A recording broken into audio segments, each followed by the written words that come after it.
Welcome everyone to another Wolang Wednesday. We are coming in hot with a really juicy one today. Today we are talking about what's going on in the world of world language with everything that has to do with comprehensible input style teaching and proficiency, which I mean, comprehensible input isn't really a method anyways, but it seems to be a way that people really label themselves and their philosophies on teaching. So we're really getting into it to figure out something that maybe you've either wondered yourself if you're new to this world of proficiency style instruction, or maybe that you've heard in the break room, which is this a fad?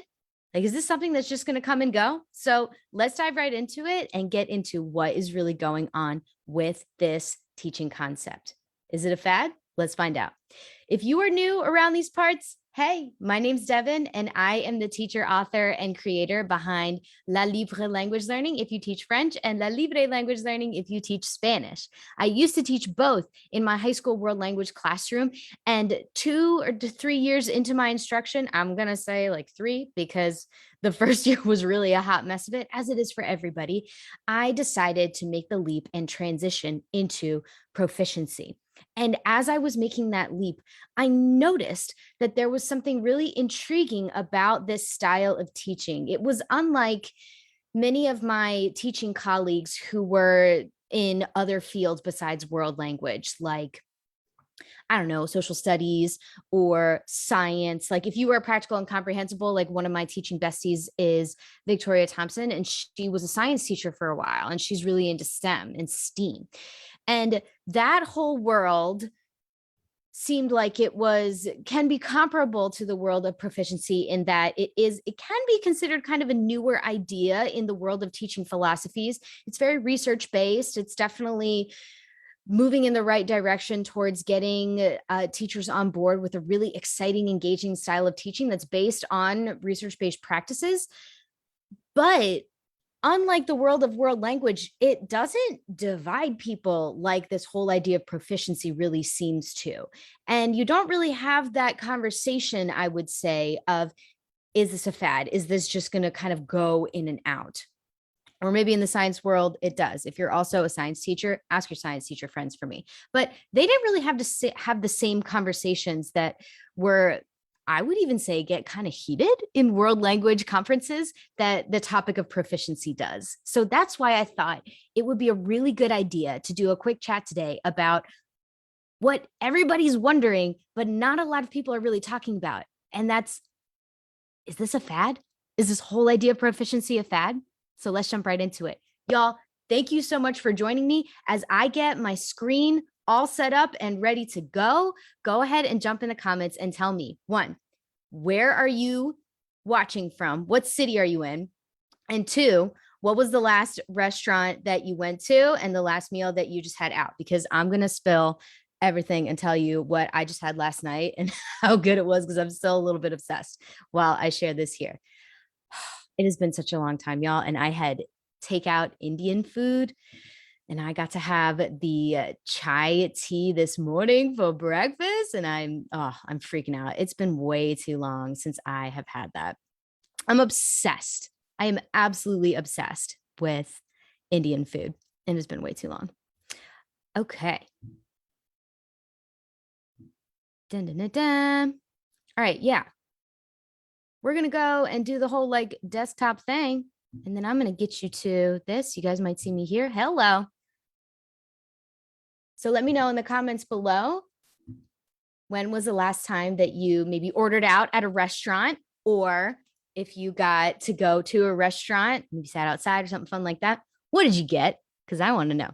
I want to know. And if you're wondering, we of course got like tikka masala and naan bread, which my son calls nam nam bread. Hilarious.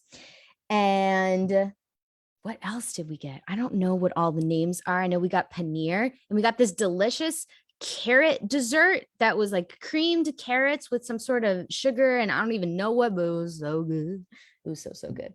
All right, I'm checking in here in the comments below to make sure that everything is working. Can you also let me know that you can see and hear everything so that I know that this is rolling?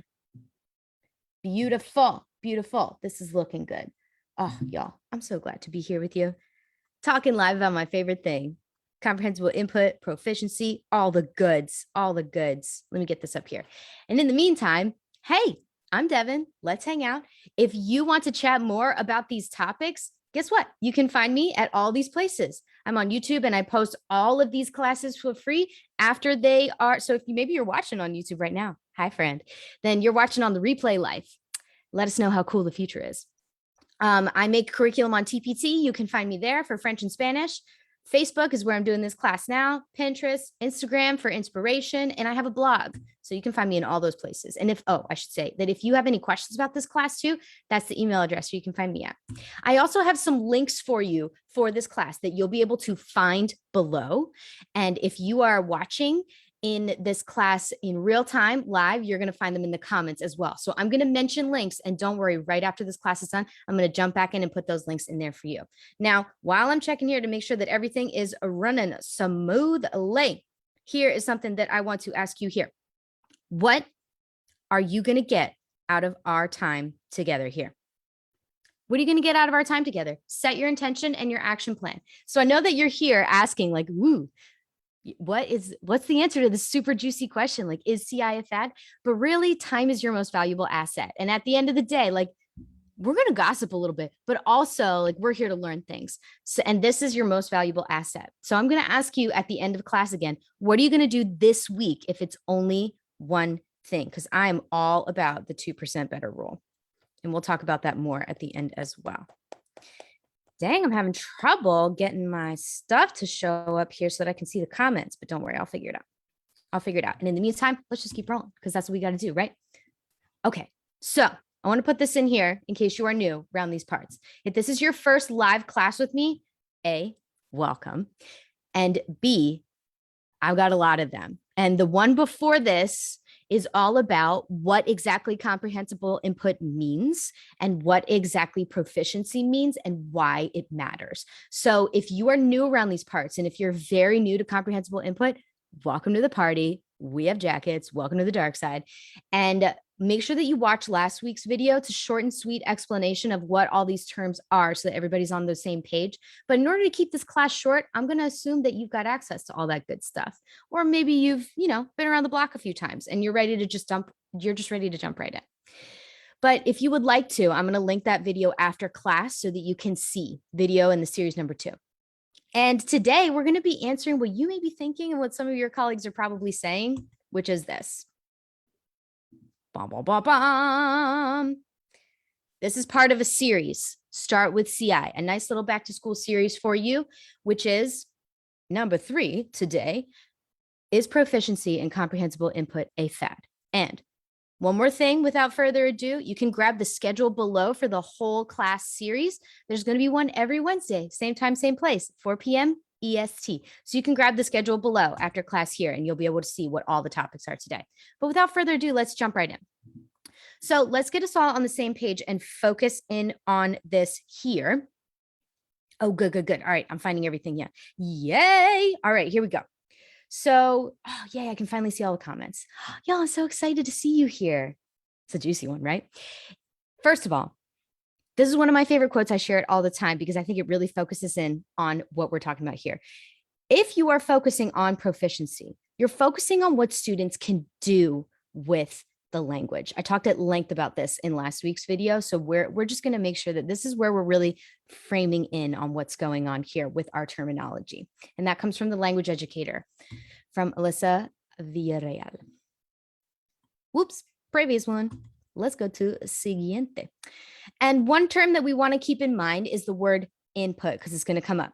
Input in terms of second language acquisition means whatever learners hear or see in a communicative context that they can process for meaning.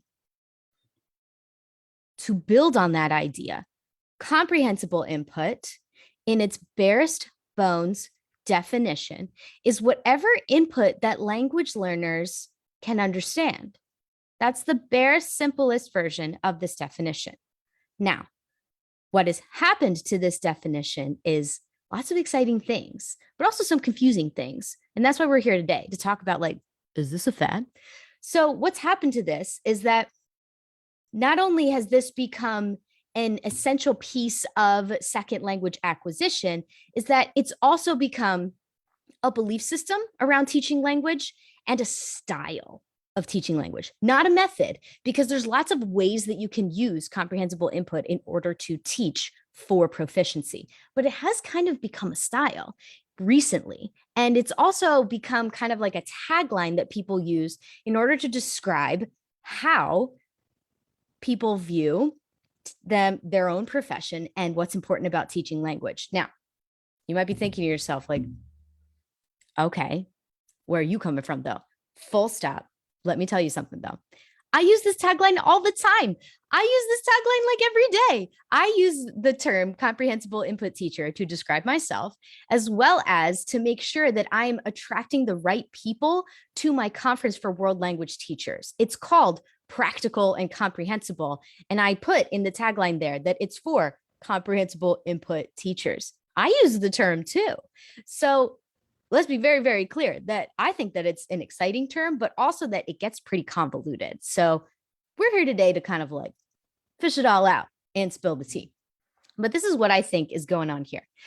And this is actually an idea that I first heard from Tina Hargaden in my early days of discovering comprehensible input. She's brilliant. And she is the genius leader behind, I forget exactly what it's called now. Oh, CI Liftoff. Every teacher uses comprehensible input. This is something that she taught me, and it is not a method. This is what I sincerely believe about it to build on that. It's the essential ingredient in language acquisition that has been proven time and time again in many, many research studies. Watch the previous video if you'd like to see exactly what those research studies are. I present 4 to you that you can look at. And my belief is, let's use it intentionally. That's why I identify as a comprehensible input teacher. All right, now before we go on, I want to leave this juicy one up here for you, and I'm going to address the comments here. All right, y'all, thank you so much for coming and watching my class. Let's see who we got here. You're watching from Holland, Michigan. Enrique, welcome. Patricia, so nice to see you again. You're watching from Russia, Ohio. Ooh, you got Indian food too? Enrique, yes. We share some souls. Ooh, and you got enchiladas supremas. Excelente. Ooh, you guys got good stuff.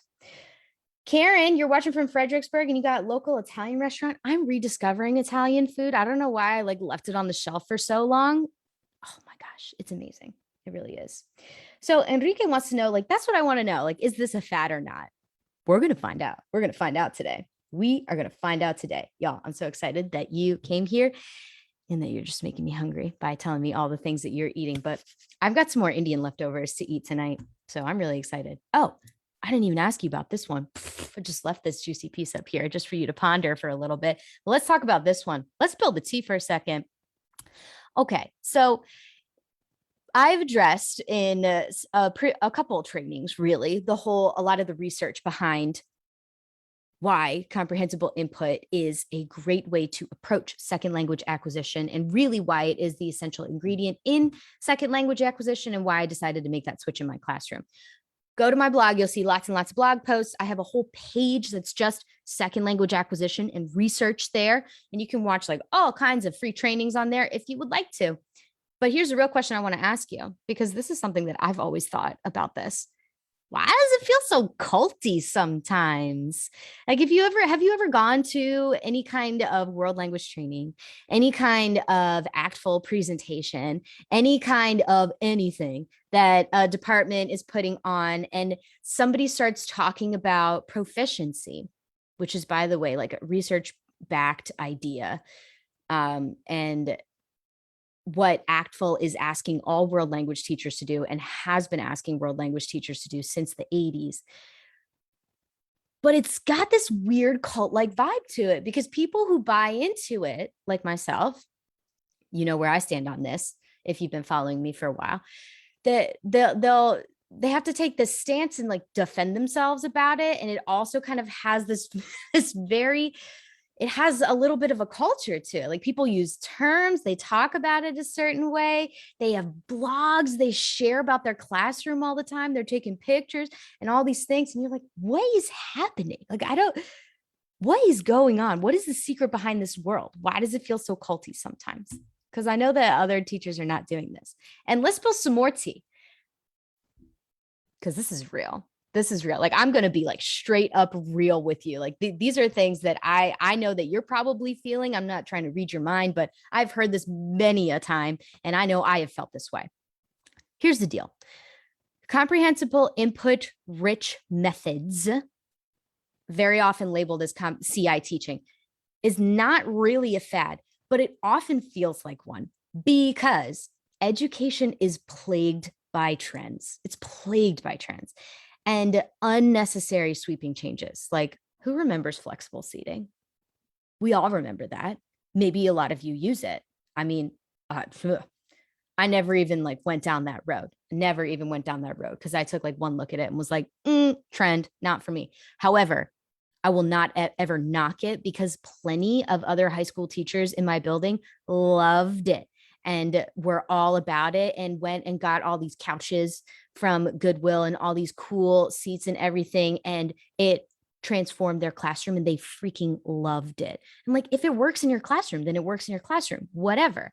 But you know what I mean? Flexible seating is definitely an example of that. And I think it's also one of those things where it depends on your personality, what works and what doesn't. I think another example of this is deskless classrooms.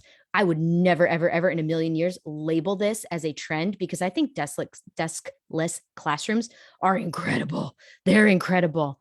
I never did it just because it was one of those things that was just like, oof, that's a lot of work. That's one of those things that I'm just not going to be able to get over that hurdle. However, like oh my gosh, there were at least like 6 or 7 presenters at Practical and Comprehensible that have deskless classrooms and talk about how amazing it is. But there's no research behind it yet. It's one of those things that is definitely on the newer side. And lots of people are pushing it and talking about how it's changing their classrooms and the amazing effects that it's having on them. So I would label it as a trend, not because trend is like a bad thing, but more along the lines of because like it's new. People are trying it out and seeing what's going on with it. People are having amazing success with it. So please understand that I'm not bashing it because I think it's really cool. And if I were still in the classroom, that's the direction that I would absolutely be moving in. I tried to, but it's just one of the main reasons that I'm not in the classroom is because of my health. And it was one of those things where I didn't have the time to do it. So trust me, I'm not bashing it, but deskless is one of those things that's like, like a forward movement right now. Proficiency is not one of those things, but it often feels like that because it gets swept in with those movements that kind of do like come and go with the trends of what's happening in people's classrooms. And this, I think, is why. Please let me know if you've ever seen, experienced, or felt 1, 2, 3, or 4 in the comments below. Also, let me know if you're trying deskless classroom because I'm dying to know what yours looks like because I think that you're a hero and that it's amazing. But number 1, I should probably tell you what this title means.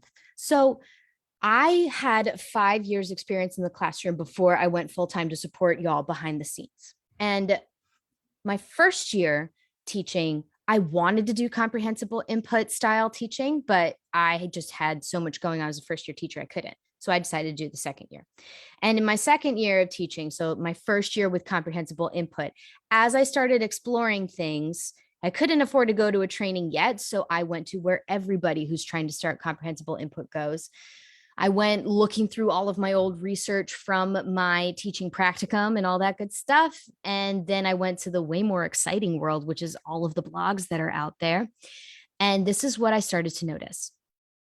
As I started attending free trainings, attending paid trainings, and then going real deep into the blog world, I started to notice this. Number 1, with a lot of teachings about proficiency, and like this is, I will give you a caveat. This is completely my opinion, but this is truly why I believe that some people think that proficiency is a fad. Because often proficiency style teaching gets presented in a very us or them mentality. What do I mean by that? You are either a traditional style teacher, a legacy teacher, or you're a proficiency style instructor. It's us or them. And you will find often that at conferences where all world language teachers are present, it's like the CI section and everybody else. we're all teachers. We're all world language teachers. We all have the same goals. We're all trying to get our students to speak more, to understand more, and to become, in my own favorite phrase, empathetic global citizens of the world. How we choose to do that is not nearly as important as the fact that we're all moving towards the same goal. I mean, yes, I do sit in one camp or the other, but at the end of the day, like, we're all world language teachers. So it seems really silly that this topic does kind of get very divisive. And for real, I've never in my life met a comprehensible input purist. Nobody teaches with completely 100% comprehensible input style methods 100% of the time. Nobody does that. And nobody really wants to listen to that if I'm just flying off the cuff and being sassy about it. Like, nobody wants to listen to that. Nobody wants to listen to people preaching about that. Nobody. Number two, please tell me if you've ever experienced this, because I've experienced this a lot. Number two, the convincing factor. When looking up information about comprehensible input rich methods and proficiency style oriented instruction, whatever you want to call it, blah, blah, blah.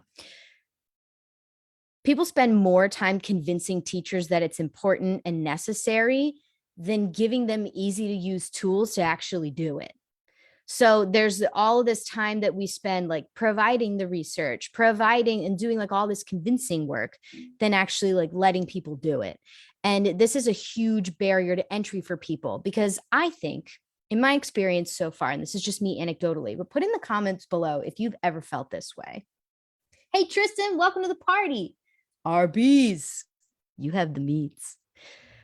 I find that what happens really often is that we spend a lot of time trying to convince people to like jump to the dark side rather than making it really frictionless to teach in a research-based way. So what do I mean by that? Is that most people would love to jump into a more proficiency-oriented instruction, but they have huge roadblocks in their way.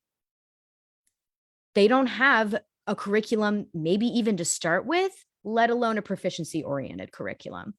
Or two, they don't have a lot of resources that might be digital friendly with what's going on in their classroom right now. I mean, heck, my son is in kindergarten, and 2 days ago, we just got the call that our whole school is going virtual again. So I'm doing virtual school with my son while working. And that is, a challenge that you have all lived. And it's really difficult to find CI oriented instructional materials that are like ready to go for you to put on Seesaw. That's one of the main reasons that I do what I do, is to make sure that you have stuff that you can use. But you know what I mean? It's like the barrier to entry is not the like, oh, this is a better way to teach. It's more along the lines of like, I would love to, but I've got bigger fish to fry. So there's a lot of time spending that whole convincing factor.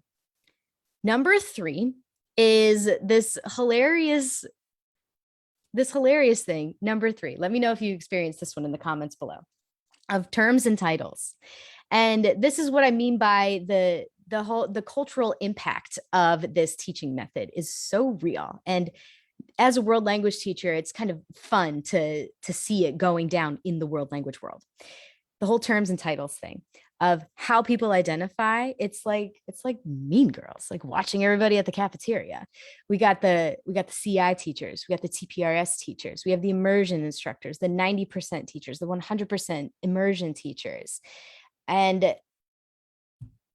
I would just love to know, what other subject divides itself like this. Like when you go to a conference, it's all world language teachers.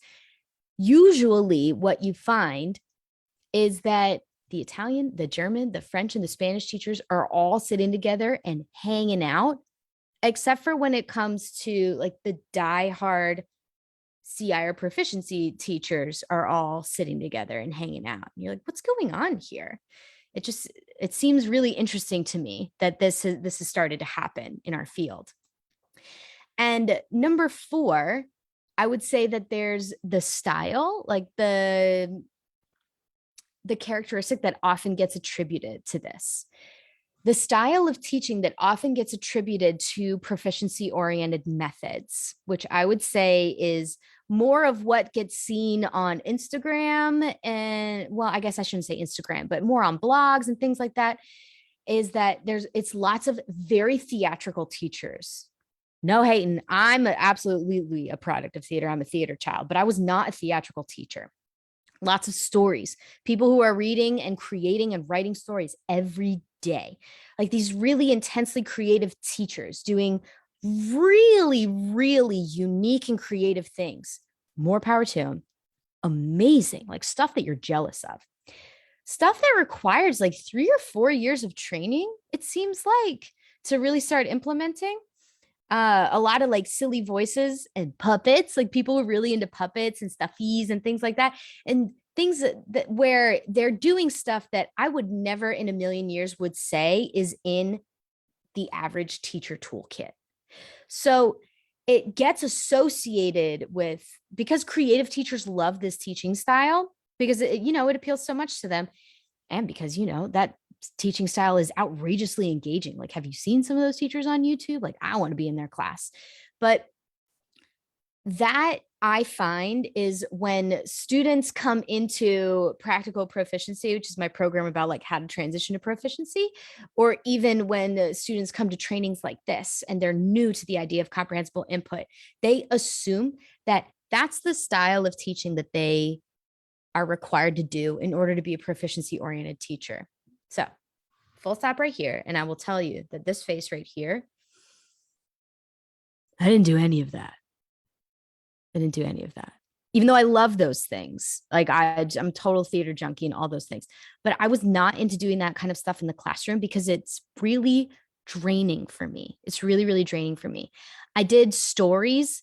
I wrote them a couple times and I found that it sucked the ever living life out of me. So I only did it like a few times and I relied on novels a lot more.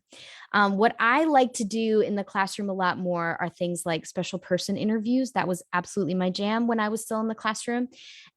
Digital tools. I loved digital tools, and exploratory projects for students, and opportunities for students to explore culture in their own ways in a really accessible manner. Like, I loved finding authentic texts and working with authentic text so that I wasn't always the voice in class. That was way more my style, way, way, way more my style. So, and I find that that's a common trend for a lot of proficiency oriented teachers, is that that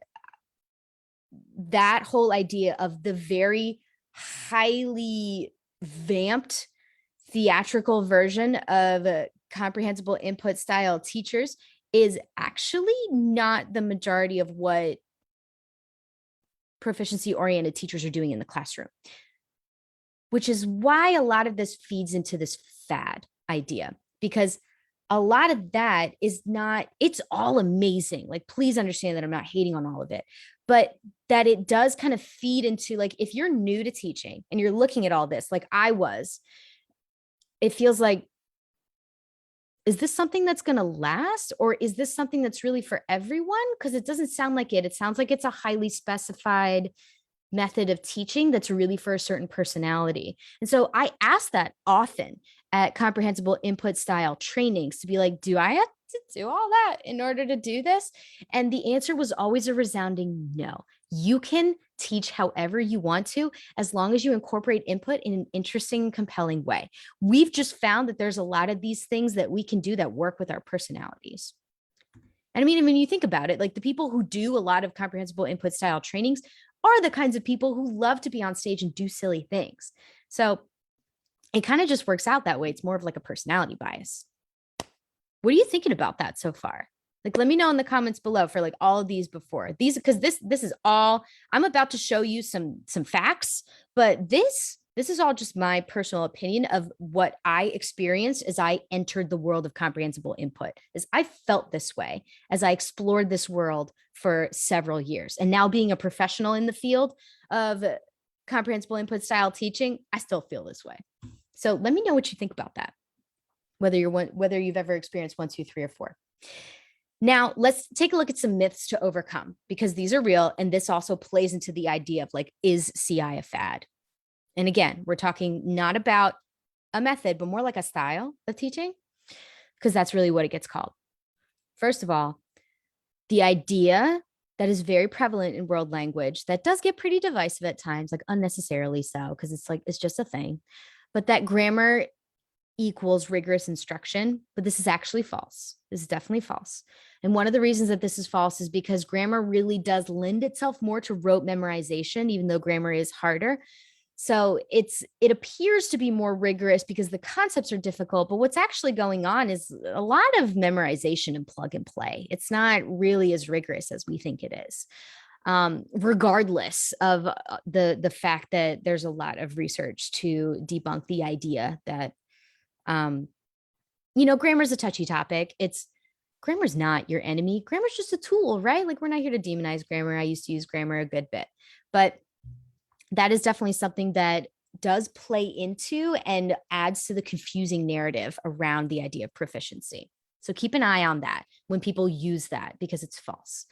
And ACTFL has actually directly addressed this in a couple of articles. Let me see if I can find these for you. I'll do a little bit of digging and put them in the links for the show.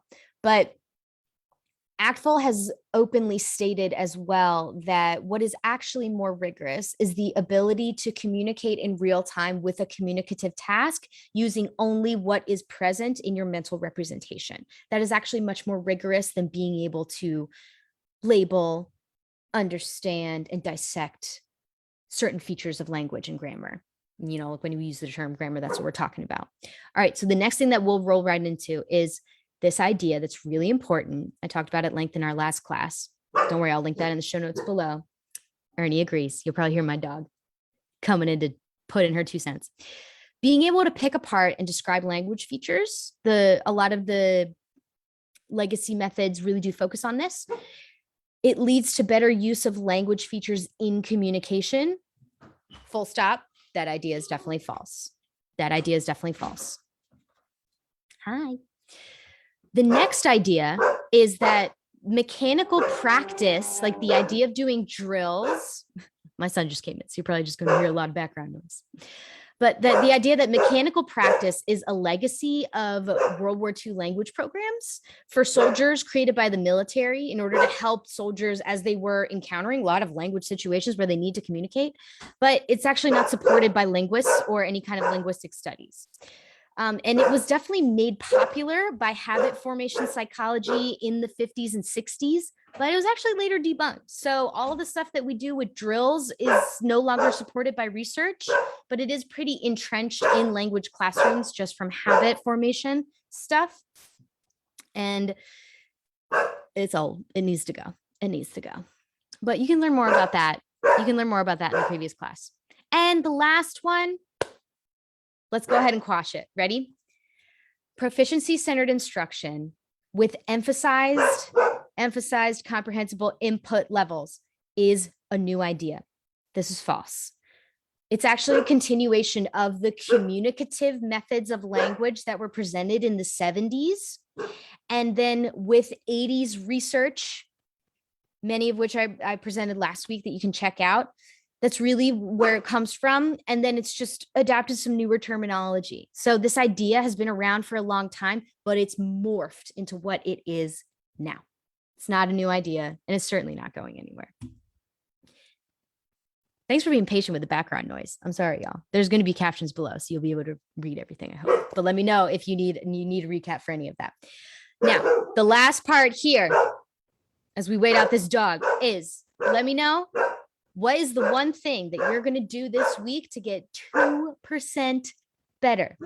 2% better, because that's all you need to get amazing increases in how much more focused you are on proficiency in your classroom. And celebrate your progress. What's one thing that maybe you're already doing in your classroom that's proficiency centered? I would love to know. Feel free to share it with me. Now, did you enjoy it? What do you think? Do you think that proficiency is a fad? Let me know in the comments below. I'd love to know what your thoughts are. Have you ever experienced any of those feelings before with, 1, that whole idea of like it's us or them, 2, the whole idea of like the convincing factor, number 3, I don't even remember what number 3 was, but I know that number 4 was the whole like style of CI teaching. What do you think? Let me know if you've ever experienced any of that before, but I'm here to tell you that it's not a fad. It's going to be here for a while. It's ACTFL endorsed. It's CEFR endorsed. It's going to be here for a while. It just does have some kind of trendy names, and it definitely has some kind of like culty aspects of it right now that does make it feel like that. But if you're in it for the long haul, like I am, come back and join me next week for more classes about how to get started with proficiency in your classroom. Or if you need a little bit of a momentum boost because you've been doing it for a while and you're like, wee, like I always was, don't worry. Come join me next week to get some more tips where we're going to be talking about how to actually get started. And I can't wait to see you there for that next class. All the links that I talked about, I'm going to go on my merry way and make sure that I put them in the comments below. Thank you so much for sharing some of your time with me today, and I can't wait to see you for the next one. Bye, y'all. Go enjoy your dinner. Now I'm sure you're really hungry.